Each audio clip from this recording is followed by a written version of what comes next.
Senator Schiff, let me play you a phone call. It's from December 18th, 2019. That's the day after you attended a classified briefing on Ukraine intelligence. This call was intercepted under a valid FISA warrant targeting individuals with suspected unauthorized contact with foreign intelligence services. The other party on the line is Jake Tapper of CNN. Would you like to tell this committee what you discussed with Mr. Tapper the day after receiving classified intelligence? Vice President J.D. Vance's voice filled the secure hearing room deep in the Capitol basement.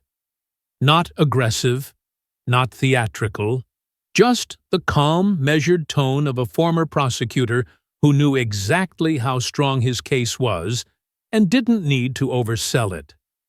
Silence. Complete, suffocating silence.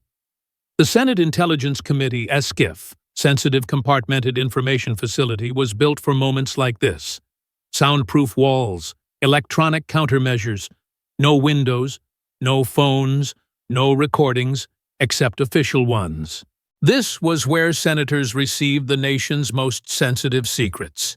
And today, where one of those senators was about to be confronted with evidence that he'd been selling those secrets to the media for 5 years. It was December 3rd, 2026. A closed classified session. No press, no public, no cameras beyond the official recording system. Just the committee members with their top secret clearances, a handful of cleared staff stenographers, and Adam Schiff sitting at the witness table, looking like a man who'd just realized his entire world was about to collapse. Schiff was 66 years old now, senator from California, previously served 8 years as chairman or ranking member of the House Intelligence Committee, the face of Democratic opposition to Trump, the man who'd led the first impeachment, who'd been on CNN and MSNBC almost weekly for 6 years, explaining classified matters to the American people, who'd written a best-selling book called Midnight in Washington about defending democracy, who'd won his Senate seat in a landslide just 2 years ago. He sat at the witness table wearing a dark suit and his signature serious expression, but there was tension in his posture now. His hands gripped the edge of the table. His lawyers had been forced to wait outside. They didn't have security clearances for this facility. He was alone. Facing him across the secure conference table was J.D. Vance, Vice President of the United States and as President of the Senate, constitutionally empowered to preside over this hearing. 42 years old, former Marine, former venture capitalist, former senator from Ohio, and before all that, a prosecutor who knew how to build cases and present evidence. Behind Vance sat 3 people who made Schiff's blood run cold: NSA Director General Sarah Mitchell, FBI Director Christopher Wray, and Director of National Intelligence Admiral James Reynolds, all with thick binders in front of them, all looking grim. The committee members looked serious too. Chairman Mark Warner, Democrat from Virginia, who had been briefed yesterday on what was coming. Vice Chairman Marco Rubio, Republican from Florida, 6 other senators from both parties, all looking like they'd rather be anywhere else, but knew this was too important to avoid. Schiff tried to answer Vance's question, his voice defensive. I speak with many journalists as part of my oversight responsibilities. That's part of my job as a member of the Intelligence Committee to help the public understand. Let me help your memory. Vance interrupted smoothly. He reached forward and pressed a button on the secure audio system built into the conference table. The speakers crackled to life, and Adam Schiff's voice, crystal clear, unmistakable, filled the room. Jake, what I'm about to tell you is highly classified, but the American people need to know. The intelligence on Ukraine is damning. Trump personally pressured Zelensky to investigate Biden. We have intercepts. We have testimony from intelligence community officials. The evidence is overwhelming. This is worse than what we've said publicly. Jake Tapper's voice responded, "Can I report this? Can I attribute it?" Schiff's voice again, "Not attributed to me directly. Use sources familiar with the intelligence or officials who have seen the classified briefings. I'll confirm on background if your editors need verification before running it, but this needs to get out before the Senate trial starts. The American people need to understand what Trump actually did." Tapper, "I can work with that. When can we air it?" Schiff, "Tonight, if possible. Tomorrow at the latest. The Senate vote is coming, and this information could matter." Vance stopped the playback. The silence that followed was even heavier than before. Several committee members looked physically ill. Senator Warner's face had gone pale. Even Senator Tom Cotton, the Arkansas Republican, who'd been skeptical about this hearing, looked shocked at actually hearing it. That was a sitting United States senator's voice leaking classified intelligence to CNN on a recorded phone call, instructing the journalist how to disguise the source, coordinating the timing to influence political proceedings. Undeniable. Schiff's face had lost all color. His mouth opened and closed, but no sound came out. His hands trembled slightly against the table edge. Vance let the moment breathe. Let the recording sink in fully, then spoke again, his voice still calm, but now with an edge of steel underneath. "That's your voice, Senator Schiff. December 18th, 2019. Leaking classified intelligence about Ukraine to CNN anchor Jake Tapper. Intelligence you received the day before in a classified briefing restricted to members of the House Intelligence Committee. You're telling him the specific contents of classified intercepts. You're instructing him to disguise you as anonymous sources. You're coordinating the timing to influence the Senate impeachment trial." He paused. "And that's just one call, one example. We have 17 recorded phone conversations between you and journalists over a 5-year period. We have 83 separate leaks of classified intelligence that we've matched to briefings you attended. Every single one appeared in news media within 72 hours of you receiving the information. We have financial records showing that CNN's parent company, Warner Media, paid you $2.1 million for a book deal immediately after you became their most valuable source of classified information. We have documentary evidence proving you fabricated the Ukraine whistleblower coordination and then lied about it on national television." Vance opened his first binder. "For 5 years, Senator Schiff, you have been the single biggest leaker of classified intelligence in the United States Congress. You systematically used your position on the Intelligence Committee to receive classified briefings, then immediately leaked that information to friendly media outlets to damage President Trump. You didn't do it for oversight. You didn't do it to inform the public. You did it for fame, for money, for partisan political advantage, and you compromised national security doing it." He looked directly at Schiff. "Let me show this committee exactly what Adam Schiff has done." Schiff found his voice finally. "This is outrageous. This is political retaliation for my oversight of Trump.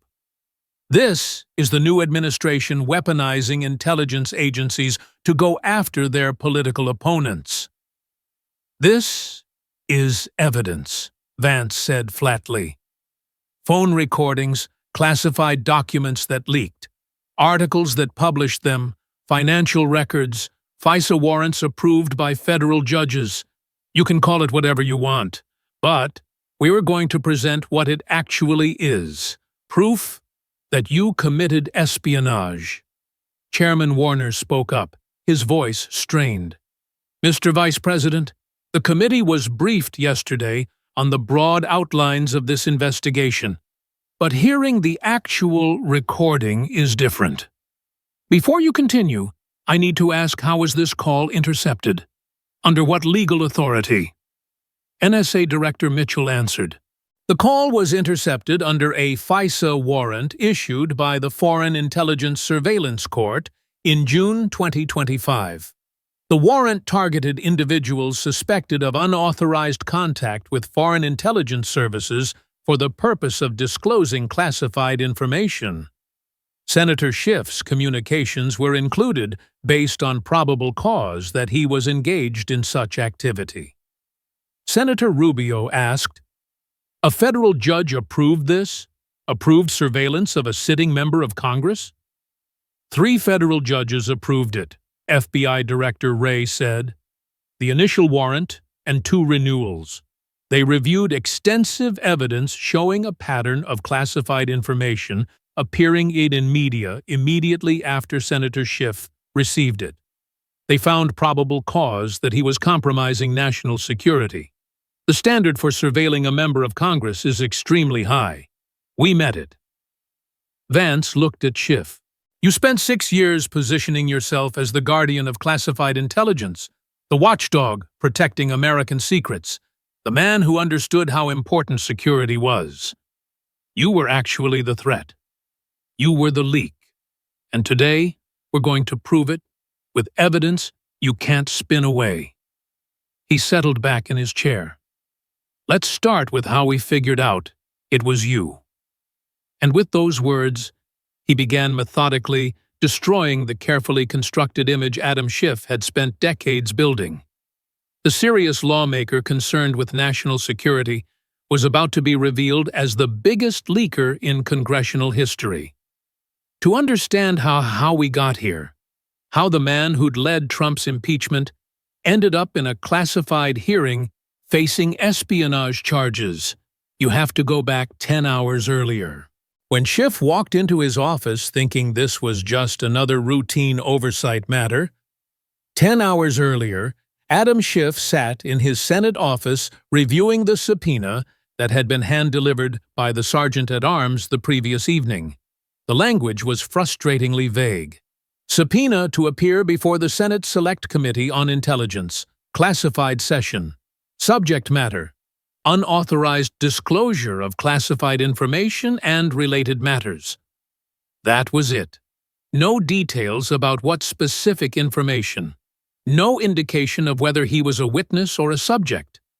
Just a time, 5:00 p.m., and a location, Schiff Alpha, in the Capitol basement, and a warning that failure to appear would result in contempt charges. His senior advisor, Daniel Goldman, sat across from him looking concerned. Goldman had been one of the lead lawyers during Trump's first impeachment, had worked closely with Schiff throughout that entire process, now served as his top Senate aide on intelligence matters. "The language is unusual," Goldman said, scrolling through his tablet. "Normally, these subpoenas specify what they want to discuss: Chinese election interference, Russian cyber operations, Iranian nuclear program. This just says unauthorized disclosure. That's vague enough to be anything." Schiff waved dismissively, though he felt a small flutter of unease. "They're probably asking me about leaks I've investigated or wanting my opinion on how to tighten security procedures. I've been dealing with classified information for 15 years. I know how to handle these hearings. It's routine oversight." Goldman wasn't convinced. Vance personally requested to preside. "The vice president doesn't normally attend Intelligence Committee hearings, and I heard NSA Director Mitchell is testifying. That's unusual for a routine session." "Vance is grandstanding," Schiff said with confidence. "He wants to look tough on security, make it seem like he's cleaning up leaks or whatever. I'll testify, answer the relevant questions, and be done by dinner. This is political theater." He had every reason to be confident. He was Adam Schiff, the man who'd become a household name during Trump's presidency, who'd appeared on cable news more than almost any other member of Congress, who'd led the first impeachment inquiry and become a hero to Democrats nationwide, who'd written a best-selling book about defending democracy that had been praised by major newspapers, who'd just won a Senate seat with over 60% of the vote.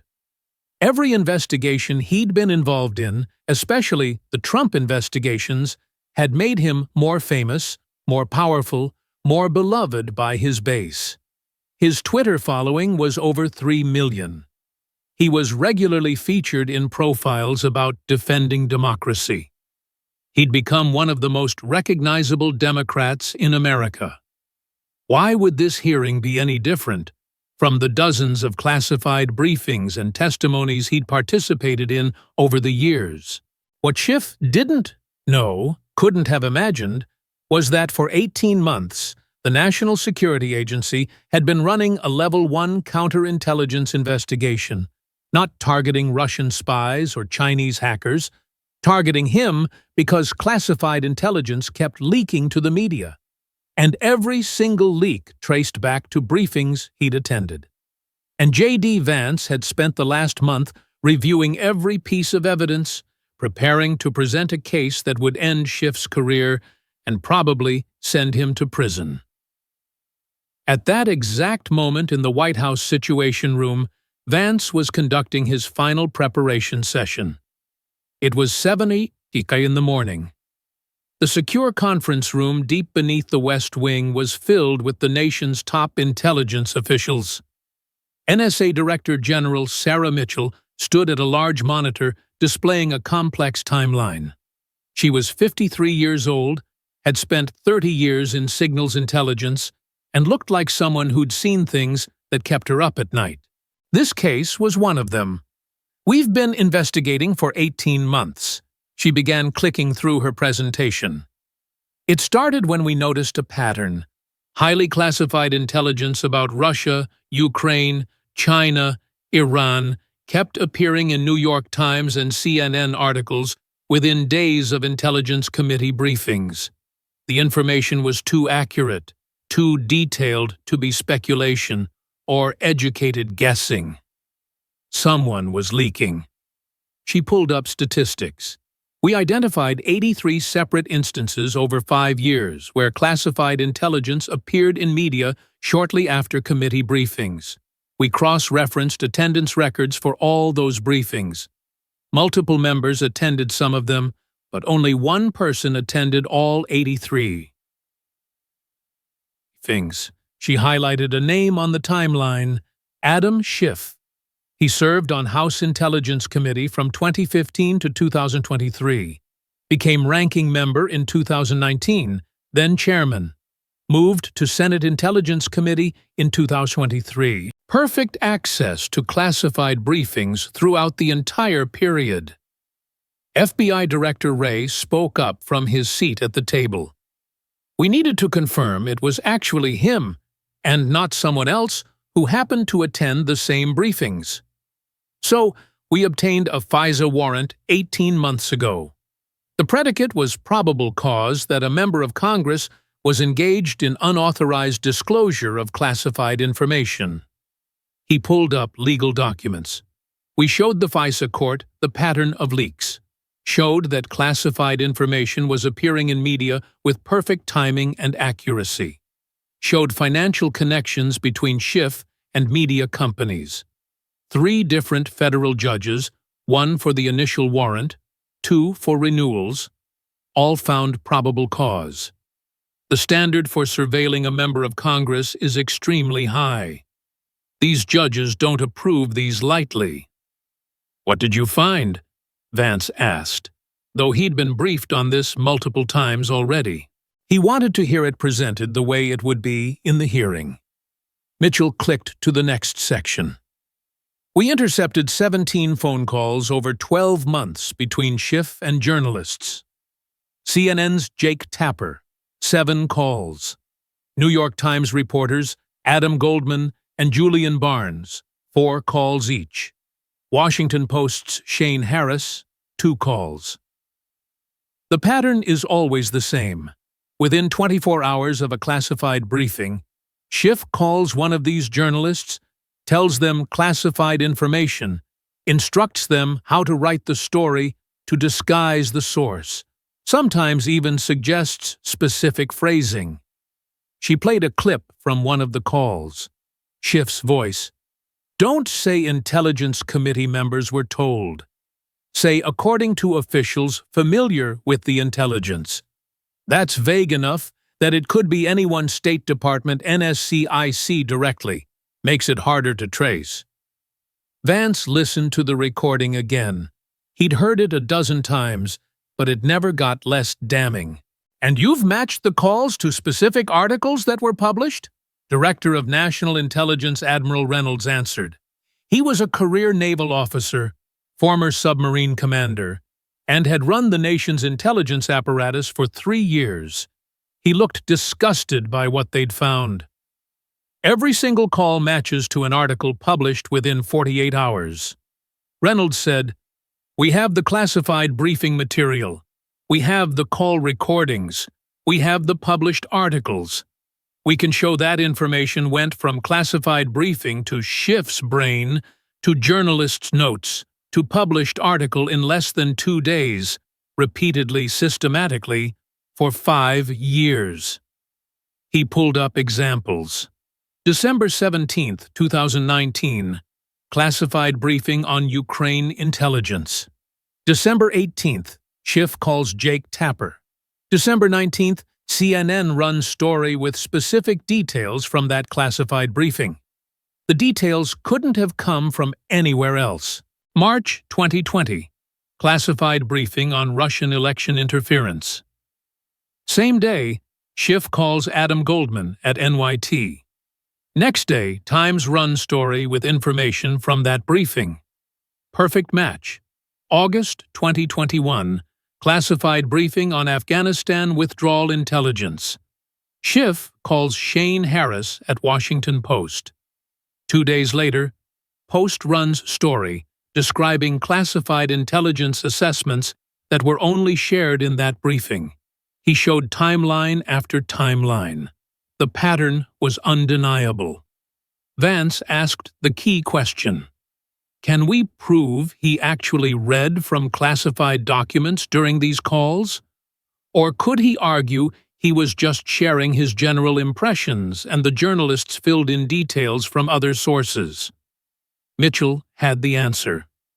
We can prove it. In 4 of the calls, we caught him reading verbatim from classified documents. We have the classified documents. We have the recordings of him reading them. We have the articles that published those exact phrases. He wasn't paraphrasing. He was literally reading classified intelligence reports to journalists over the phone. She played another recording, Schiff's voice reading in a measured tone. The intercept shows Russian officials discussing, quote, compromat on American political figures, end quote, with specific focus on, quote, leveraging financial relationships, end quote. Then she showed the classified document. The exact same phrases appeared. Then, the CNN article that ran 2 days later, the exact same phrasing appeared there too. That's not interpretation. Mitchell said, that's verbatim disclosure of classified intelligence. Vance turned to the next section. What about the money? The book deal, Reynolds, pulled up financial records. In early 2020, Warner Media, CNN's parent company at the time, gave Schiff a book deal worth $2.1 million, advance against future royalties. The book was published in late 2021. It sold approximately 52,000 copies. That's a terrible return on a $2 million investment. A book needs to sell several 100,000 copies to justify that kind of advance. He showed the publishing economics. Warner Media lost at least $1.5 million on this deal.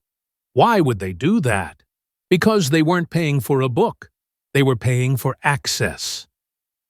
Schiff became chairman of House Intelligence Committee in January 2019.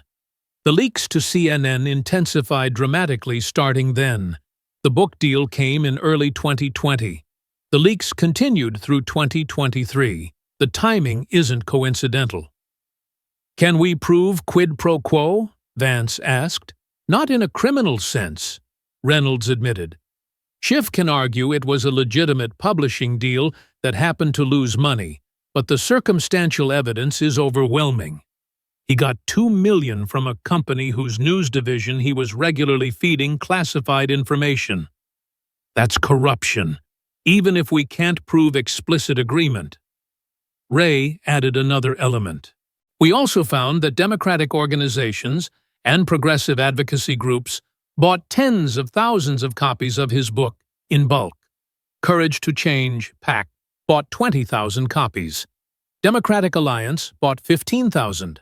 Several others bought thousands each. Total bulk purchases approximately 80,000 copies. These bulk buys are how you launder money to politicians through book deals. The organizations buy books they don't need. The author gets royalties. The money flows.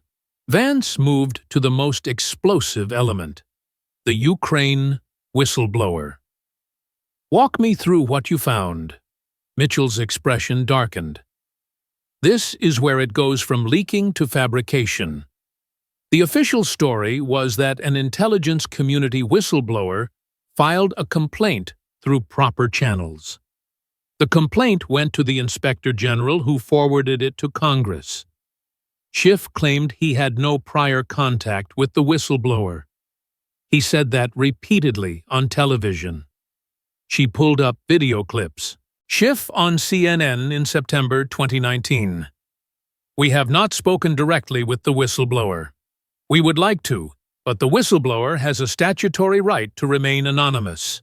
Schiff on MSNBC September 23rd. The committee did not receive the complaint from the whistleblower. We learned about it through press reports. Schiff on ABC September 25th. We have no prior knowledge of the contents of the whistleblower complaint. All lies, Mitchell said bluntly. We have phone records showing Schiff staff contacted the whistleblower before the complaint was filed. Multiple calls. They coordinated what should be in the complaint. They shaped it for maximum political impact. Then the whistleblower filed the complaint they'd helped draft. Then Schiff went on TV and lied about having no prior contact. She showed the phone records. August 12, 2019.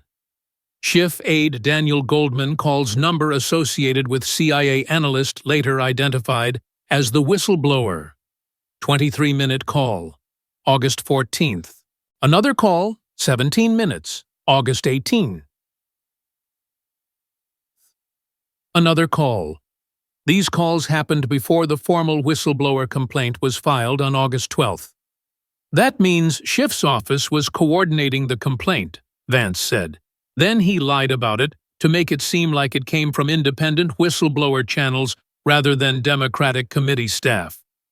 Exactly, Mitchell confirmed. That's not oversight. That's fabricating the predicate for impeachment, then lying about it. They went through the full presentation once more. The evidence was overwhelming. 17 recorded phone calls with journalists, 83 leaks matched to his briefings, 4 instances of reading verbatim from classified documents, $2.1 million book deal from media company he was leaking to. Ukraine whistleblower coordination. He lied about damage assessment showing compromised intelligence operations. Vance reviewed his notes. How do we present this to maximize impact? Ray had thought through the strategy. Start with one undeniable call. Play the Jake Tapper recording about Ukraine. Let his voice convict him immediately. Show he can't deny it because we have the audio. Then show the pattern. 83 leaks over 5 years. Every single one traces to briefings he attended. Make it clear this wasn't occasional sloppiness. This was systematic espionage. Then the money. $2.1 million from CNN's parent company. Show the book. Economics don't make sense unless it was payment for leaking. Then the verbatim document reading. Show he wasn't just sharing impressions. He was literally reading classified documents to reporters. Then the whistleblower fabrication. Show he orchestrated impeachment predicate then lied about it.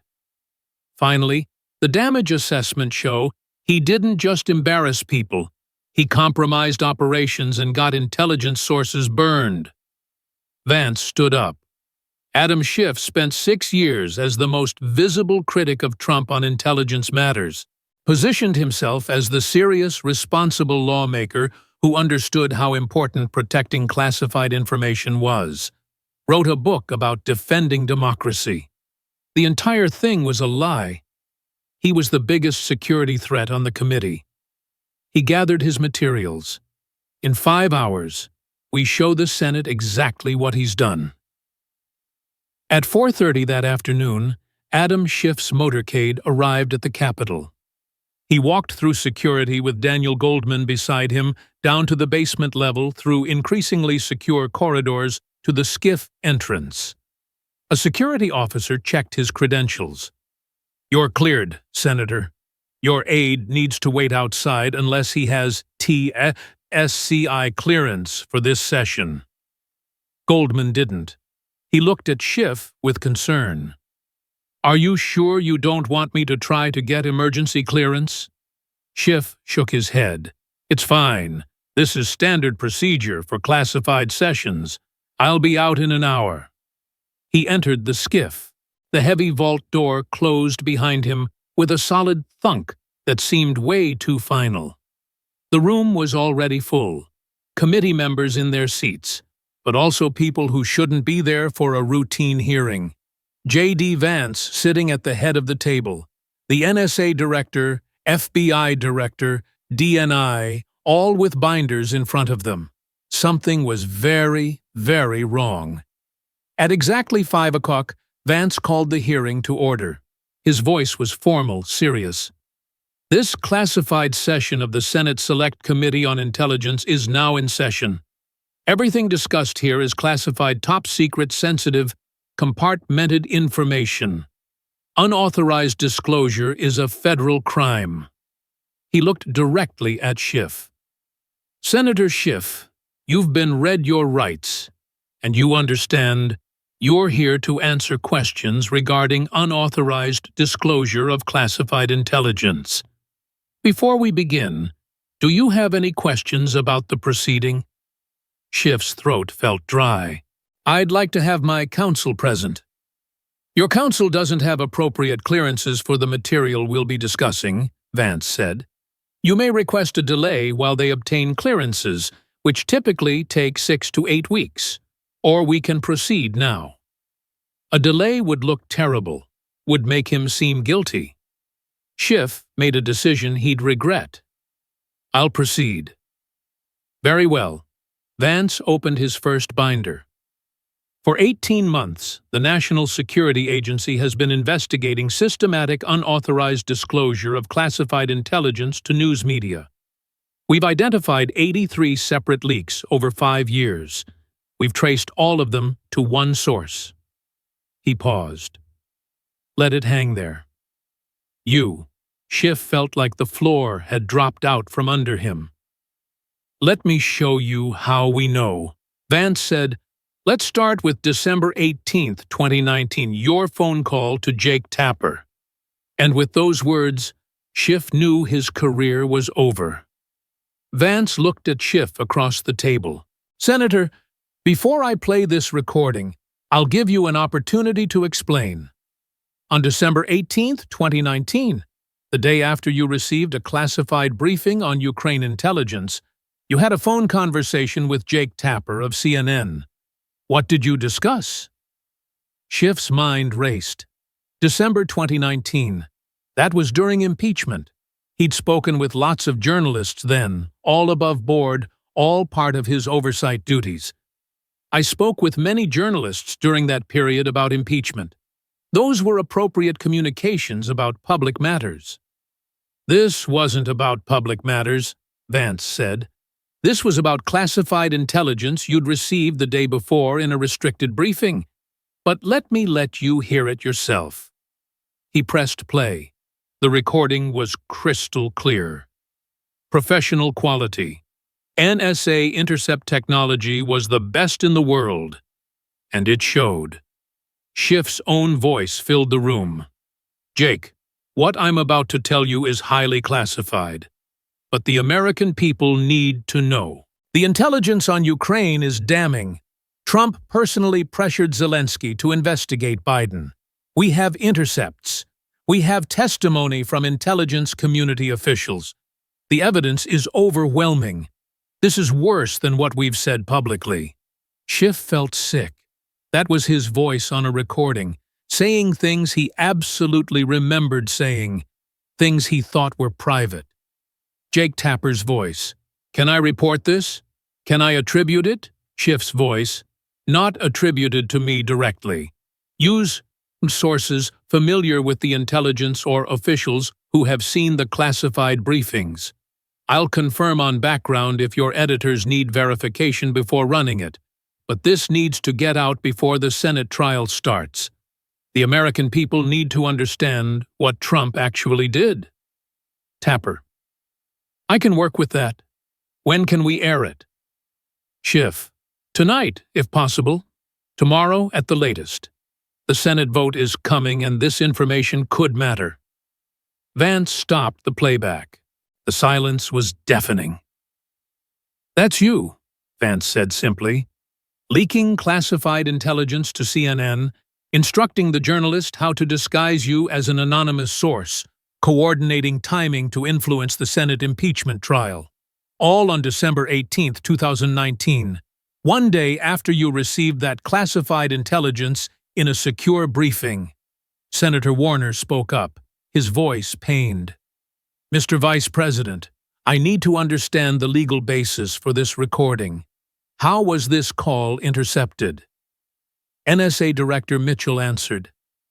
"The call was intercepted pursuant to a FISA warrant issued by the Foreign Intelligence Surveillance Court in June 2025.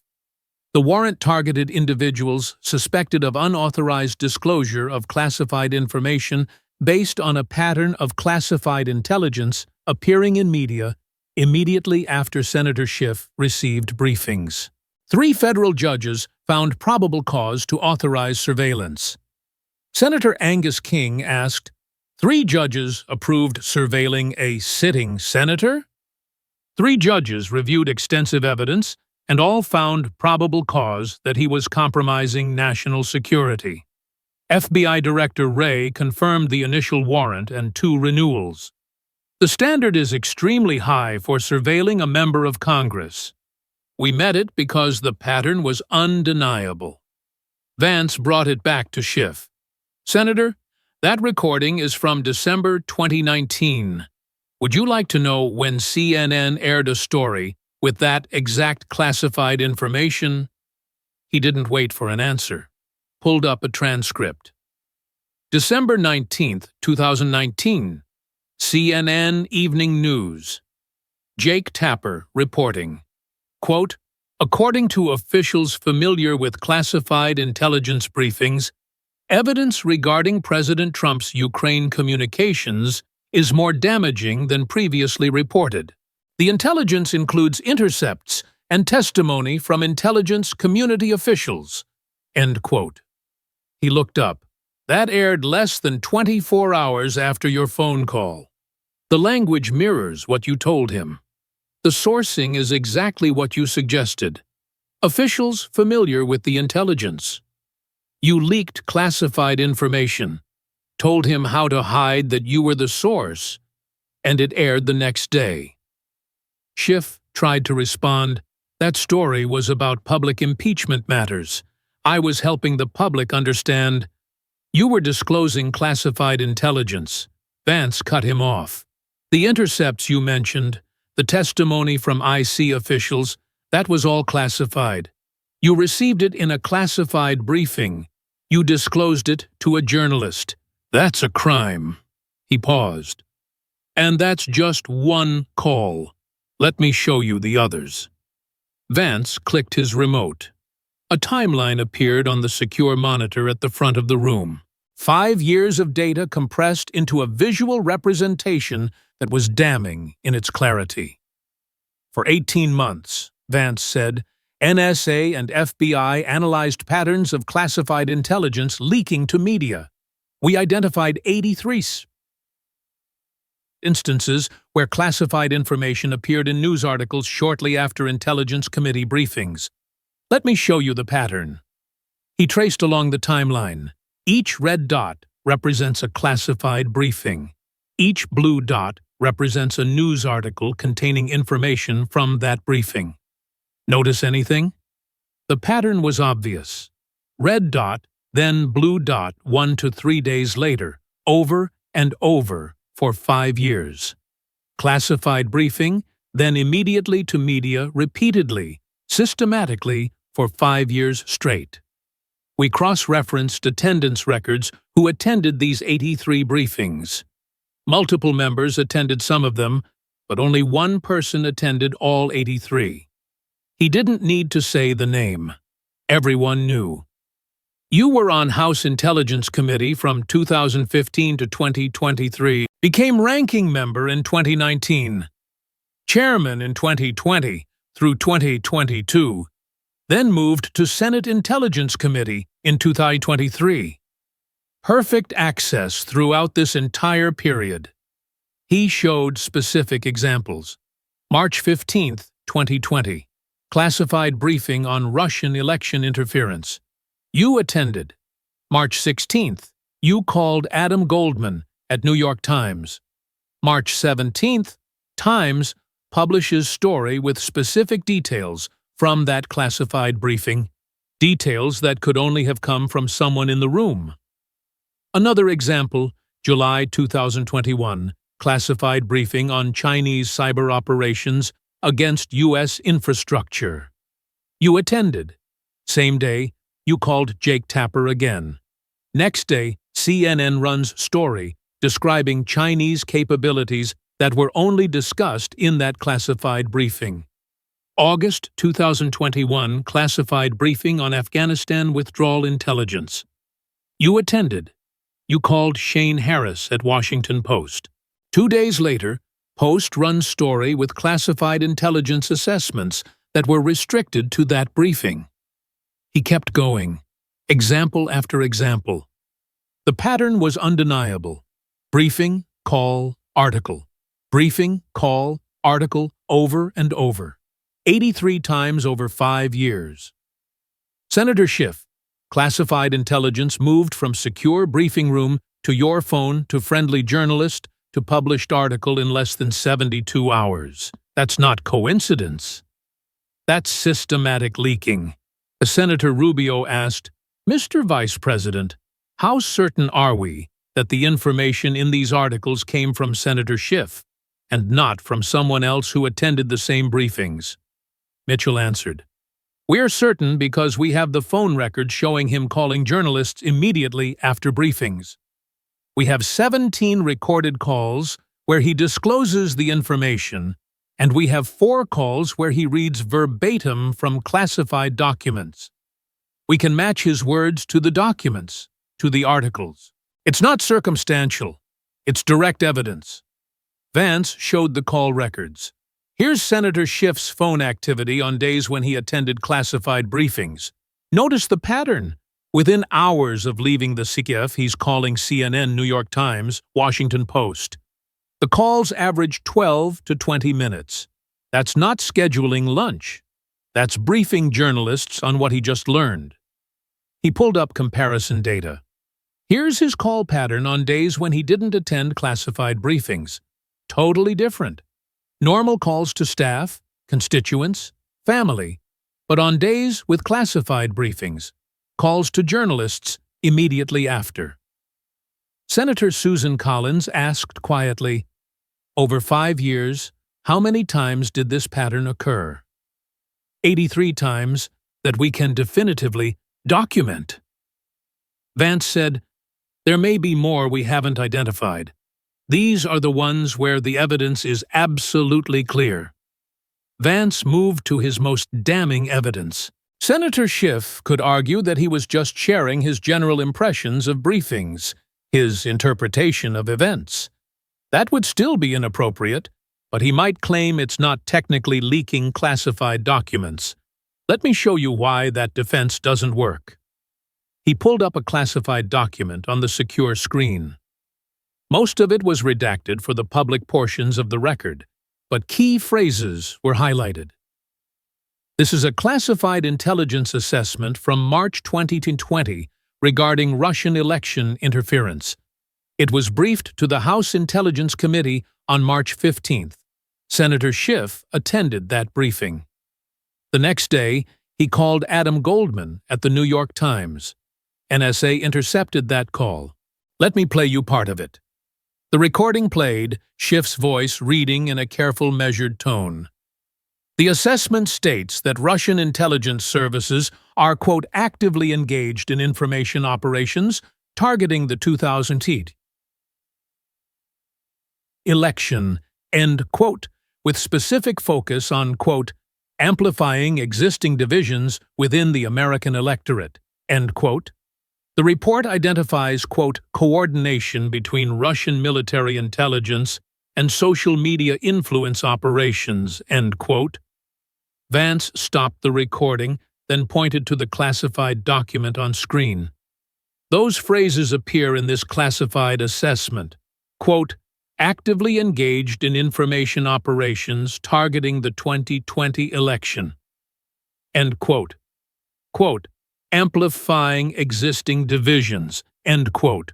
Quote, coordination between Russian military intelligence and social media influence operations, end quote. He showed a New York Times article from March 17, 2020. And those exact phrases appear in this Times article published 2 days after his call. He didn't paraphrase, he didn't summarize. He read verbatim from a classified document to a reporter. Then that reporter published it. Senator King looked stunned. He was literally reading classified documents over the phone to journalists. We have 4 separate calls where he did exactly that, Mitchell confirmed. We've matched his words to classified documents to published articles. This wasn't him sharing his opinion about what intelligence meant. This was him disclosing classified intelligence word for word. Vance showed another example. June 2021 classified briefing on Iranian nuclear program. He called Shane Harris at Washington Post. Listen to this. Another recording. Schiff's voice. The intelligence indicates Iran has, quote, accelerated enrichment activities at the Fordo facility, end quote, reaching, quote, 60% enrichment levels, end quote, which the assessment describes as, quote, significantly reducing breakout time to weapons-grade material, end quote. Classified document appeared. The exact phrases were highlighted. Then a Washington Post article with those same phrases. 4 times we caught him doing this, Vance said, reading classified assessments to reporters. Those reporters publishing it, compromising intelligence sources and methods. For what? So he could be on TV? So he could damage Trump? So he could position himself as the serious intelligence expert? He looked at Schiff. You weren't protecting national security. You were the threat to national security. Vance shifted to the money. Let's talk about why Senator Schiff was leaking. Ideology was part of it. He opposed Trump and wanted to damage him. But there was another motivation. Financial. He was getting paid. He pulled up publishing contracts. In February 2020, Warner Media, which at that time owned CNN, gave Senator Schiff a book deal. The advance was $2.1 million. For those unfamiliar with publishing, that's a massive advance. That's the kind of deal you give to presidents or major celebrities, not members of Congress. He showed the book. The book was published in October 2021. It's called Midnight in Washington: How We Almost Lost Our Democracy and Still Could. It sold approximately 52,000 copies in its first year. That's actually decent for a political book, but nowhere near enough to justify a $2 million advance. D.N.I. Reynolds walked through the economics. A hardcover book typically retails for $28 to $30.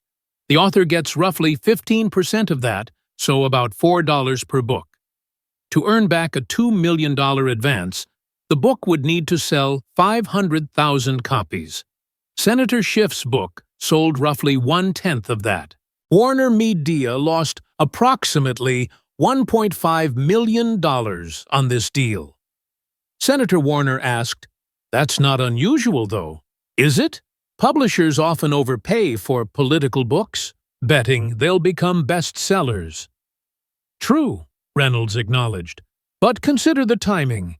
Schiff became chairman of House Intelligence Committee in January 2019.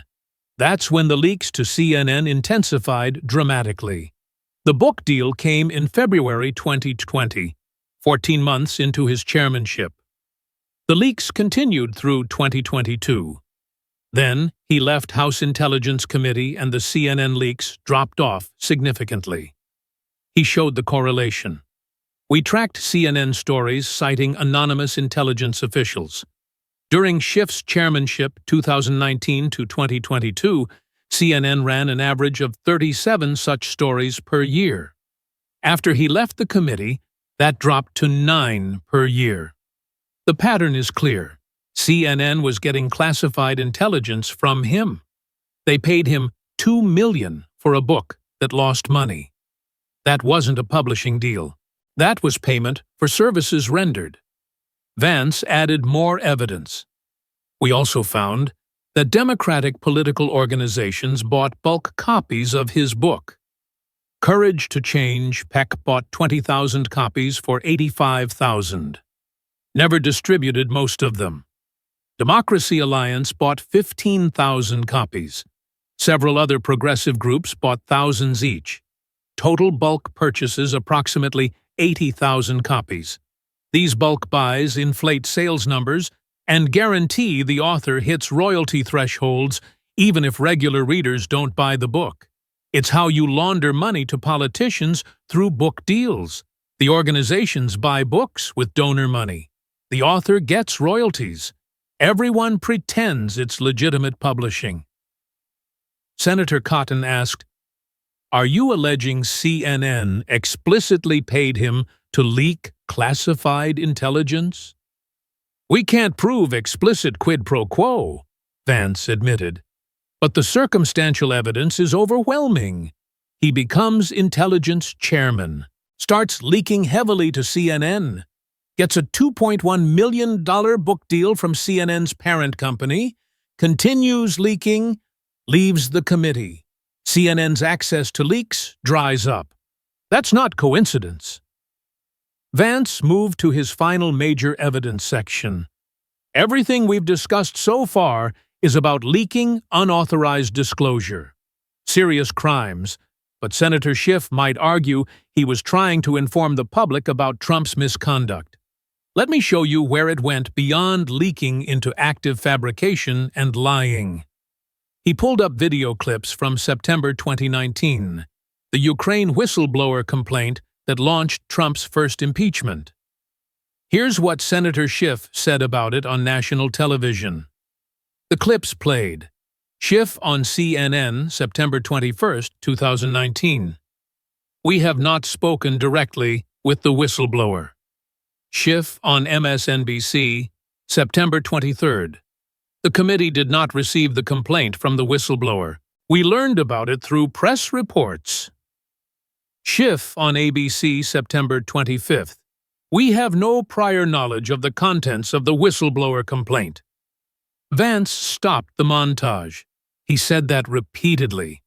No contact with the whistleblower, no prior knowledge, found out through press reports. All lies. FBI Director Wray presented the evidence.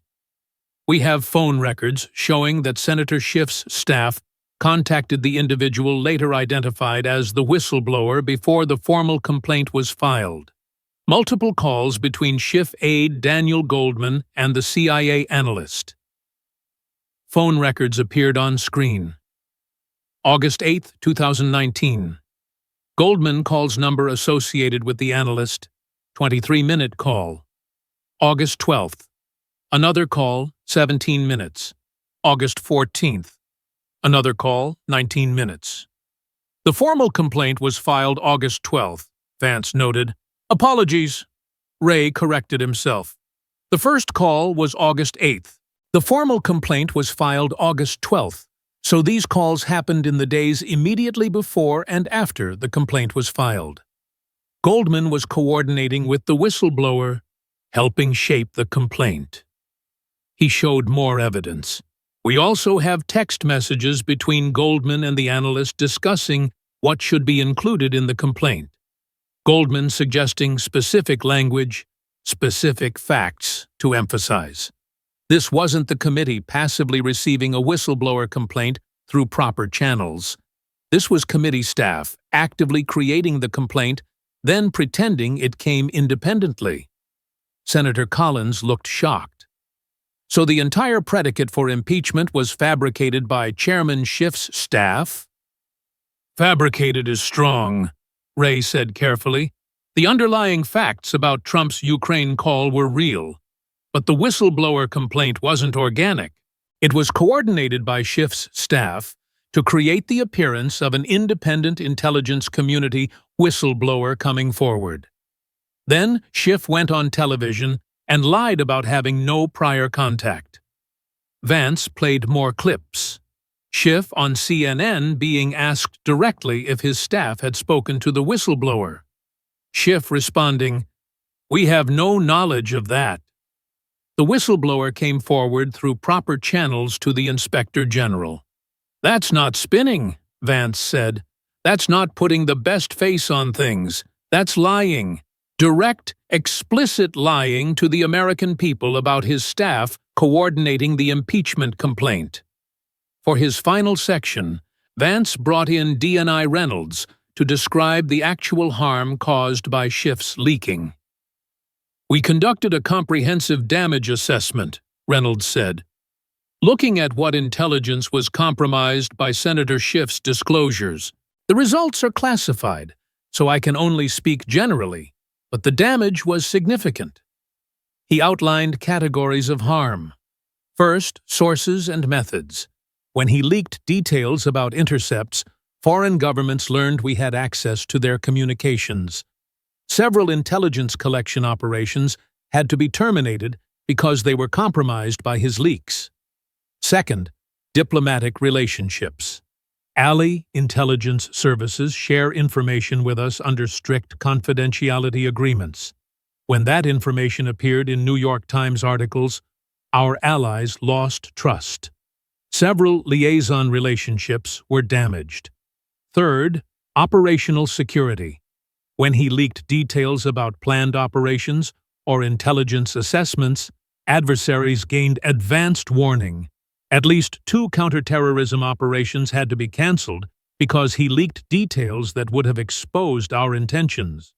Fourth, intelligence community morale.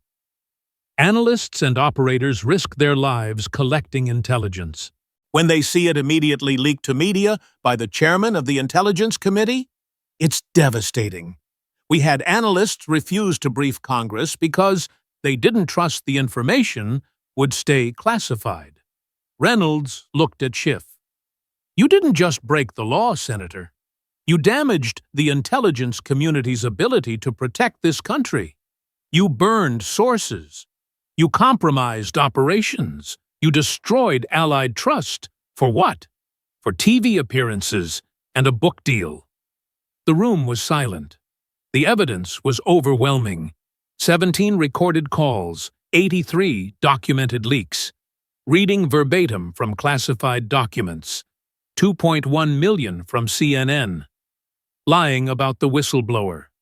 Massive damage to national security. Schiff sat frozen, his face pale, unable to respond to any of it.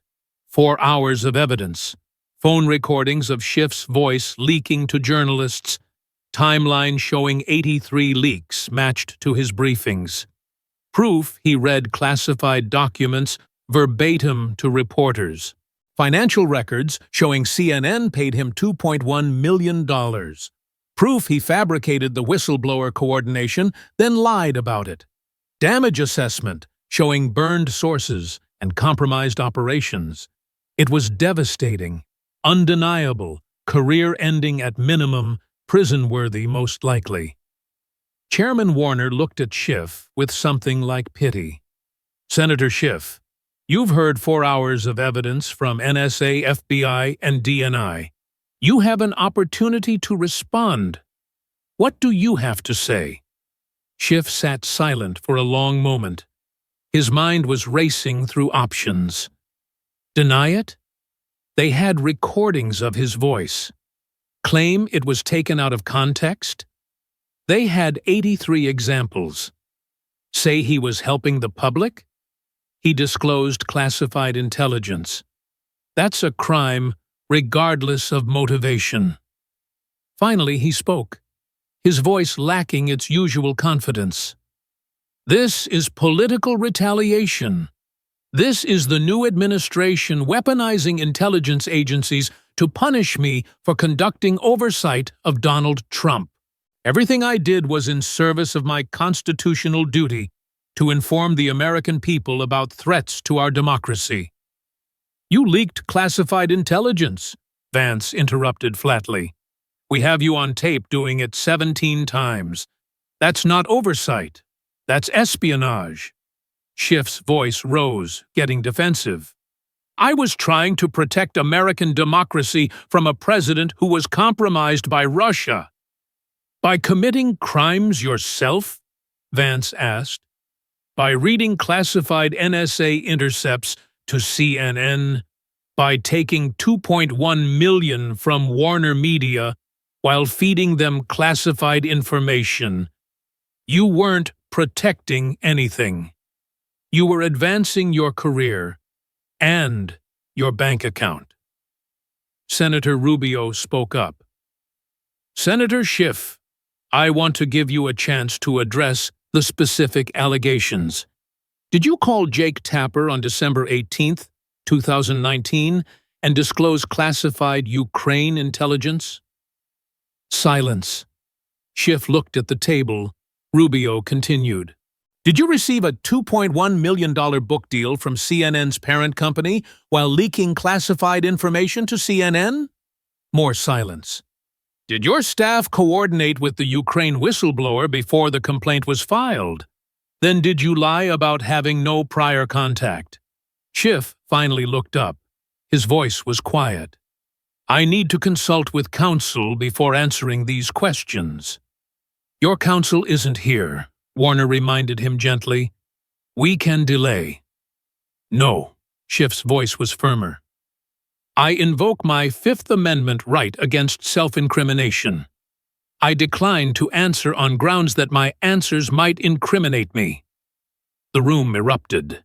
The implications were staggering. A sitting senator taking the fifth when asked about leaking classified intelligence. Vance waited for quiet, then asked a series of rapid-fire questions. "Did you leak classified intelligence to journalists?" Fifth Amendment. "Did you read from classified documents during phone calls with reporters?" Fifth Amendment. "Did you receive payment from media companies you were leaking to?" Fifth Amendment. "Did you lie about coordinating the Ukraine whistleblower?" Fifth Amendment. Vance sat back. Let the record show that Senator Schiff has invoked the Fifth Amendment rather than answer questions about his leaking of classified intelligence. Senator Cotton spoke up, his voice hard. "Mr. Vice President, based on the evidence presented, I move that this committee recommend the full Senate vote on expulsion of Senator Schiff for conduct unbecoming a member and for compromising national security." "Second," Senator Rubio said immediately. Warner looked pained but nodded. "The motion is in order.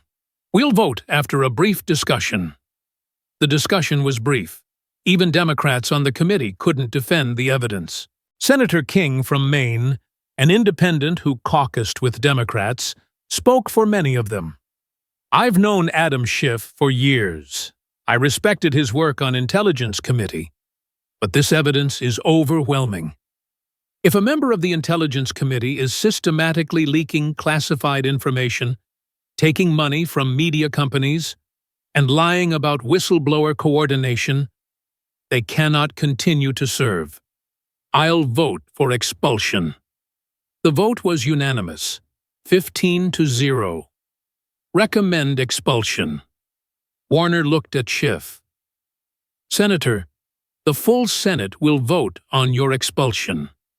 Based on this evidence, I expect it will pass with a large bipartisan majority. You should consider resigning before that vote." Schiff stood up, his legs shaky. "This is the end of democracy. When speaking truth becomes a crime, when oversight is punished, when senators leak classified intelligence for money and fame, they go to prison," Vance said quietly. "That's not the end of democracy. That's the rule of law." As Schiff left the Schiff, FBI agents were waiting in the corridor. "Adam Schiff, you're under arrest for unauthorized disclosure of classified information, conspiracy to defraud the United States, and making false statements to Congress." The handcuffs went on. Miranda rights read. The senator who had been the face of Trump resistance was walked out of the Capitol in handcuffs. Within hours, the news leaked. Not the classified details, but enough. Senator Adam Schiff, arrested on espionage charges. FBI systematic leaking to CNN and NYT took Fifth Amendment on all questions. By morning, it was the biggest story in America. The Democratic hero arrested for leaking secrets. Even progressive media struggled to defend him. The evidence was too strong. Taking the Fifth made him look guilty. The recordings of his voice were undeniable. The Senate didn't wait. Within a week, they voted on expulsion. The final tally was 78-22. Even many Democrats voted to expel. The evidence was too damning. Schiff's criminal trial began in April 2027. The prosecution presented the phone recordings, the matched leaks, the financial records, the whistleblower lies, all of it. His defense tried everything, claimed he was exercising oversight duties, claimed the First Amendment protected his communications with press, claimed it was political persecution. None of it worked. The jury heard his voice leaking classified intelligence, saw the $2.1 million from CNN, heard him lie about the whistleblower, guilty on 12 counts, unauthorized disclosure of classified information, conspiracy, false statements, sentencing in August 2027. The judge showed no sympathy. "Mr. Schiff, you held one of the most sensitive positions in our government. Chairman of the House Intelligence Committee, member of Senate Intelligence Committee. You had access to our nation's most important secrets. You swore an oath to protect those secrets. You violated that oath systematically for 5 years. You leaked classified intelligence to advance your political career. You took money from media companies while feeding them secrets. You lied to Congress and the American people about whistleblower coordination. You damaged intelligence operations. You burned sources. You compromised our relationships with allies. You did all of this while positioning yourself as the guardian of democracy. I sentence you to 15 years in federal prison. You will serve this sentence at a facility designated by the Bureau of Prisons. You are permanently barred from holding any federal position." Adam Schiff entered federal prison in October 2027, USP Lee in Virginia. He is inmate number 38472-054. He's still there, with good behavior eligible for release in 2038 at age 78. His legacy is destroyed, not remembered as Trump's brave opponent, remembered as a traitor who leaked secrets for money and fame. The lesson resonated through Washington. You can oppose presidents, You can investigate them.